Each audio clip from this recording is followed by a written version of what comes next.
L'association Urban and Regional Planning, Environment and Education assiste les élèves et étudiants issus des familles à revenus modestes. Une séance d'octroi de bourse en faveur de ces nécessiteux a eu lieu ce samedi 23 août 2024 à Lomé.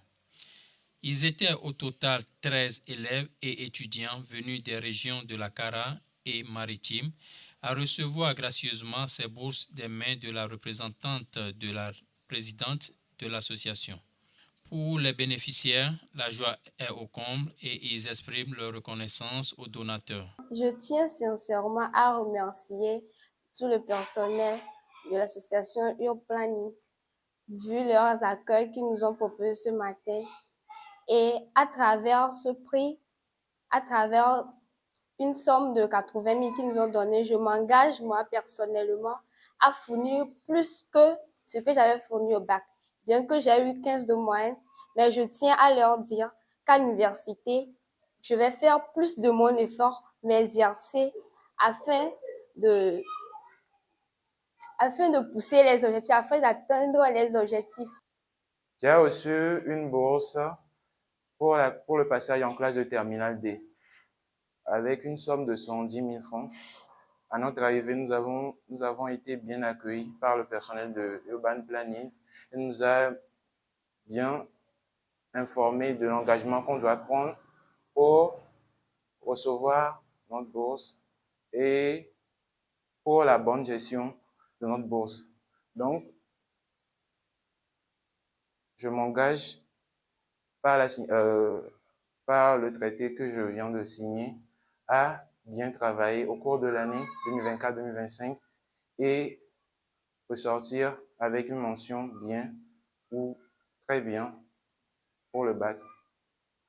À l'endroit du personnel de Urban Planning, je veux juste leur dire un sincère remerciement pour les bourses qu'ils nous ont offertes. Pour les parents d'élèves, cette bourse apporte un grand soulagement à l'approche de la rentrée académique 2024-2025. Ce à quoi j'ai assisté ce matin me donne beaucoup de joie. C'est la première fois et je tiens sincèrement à remercier l'initiatrice et tous ses collaborateurs, puisque investir dans l'humain, ce n'est pas facile.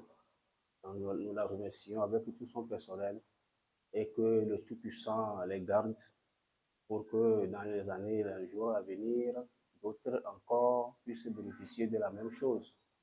À nos lauréats, je leur dis sincèrement merci et je les encourage, comme quelqu'un l'a dit tout à l'heure, de faire mieux, de fournir davantage d'efforts pour ne pas nuire et les parents et ceux qui ont pris sur eux de les aider pour continuer leurs études. Je tiens sincèrement à remercier Madame Atisso Nguisson Aefa pour cette opportunité qu'elle donne aux élèves de démontrer qu'ils sont capables d'exceller dans leurs travaux.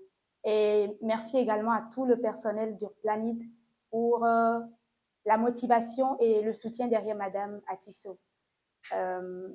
Vivement, je veux encourager tous les bénéficiaires de la bourse à davantage donner le meilleur d'eux-mêmes afin de non seulement se défier eux-mêmes, mais aussi d'être modèle pour tous les jeunes qui n'ont pas eu cette bourse, mais qui désirent travailler comme eux également.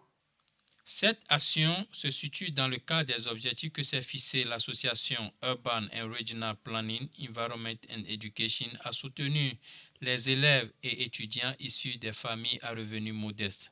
Ce qui a motivé la création de cette bourse, parce que la promotrice, elle a constaté que au cours de son cursus, elle a été beaucoup aidée et elle veut rendre l'ascenseur, elle aussi aider à son tour les personnes. Donc, elle a l'habitude d'aider les élèves, les étudiants depuis plus de 20 ans. Cette fois-ci, nous avons misé plus sur l'excellence. Et donc, nos critères, c'est plus pour, par exemple, la classe de 3e, on a voulu une moyenne de 15, bac 1, bac 2, 14 de moyenne. En plus de ça, nous avons regardé l'aspect social des parents, quels sont les revenus que les parents gagnent. Donc, c'est l'excellence et l'aspect social qui a motivé nos critères de sélection. Et puis l'âge des élèves. Donc, nous avons eu des moyennes de 2019, par exemple, nous avons rencontré un élève avec une moyenne de 19 en classe de 3e. Donc, cet élève mérite un encouragement. En terminale, des moyennes de 16. Nos lauréats sont autour de 15-16 de moyenne. Donc, nous sommes satisfaits de nos candidats. Nous avons vérifié leur attestation, les bulletins au cours de seconde jusqu'en terminale. Ils ont beaucoup travaillé et c'est ce qui nous a motivés à les soutenir aujourd'hui. Et nous continuerons à les soutenir tant qu'ils travailleront bien et très bien. Pour ces bénéficiaires, ce soutien vient à point nommé pour leur permettre de poursuivre leurs études. Et pour l'association, c'est un objectif atteint en apportant sa pierre pour une future génération davantage scolarisée.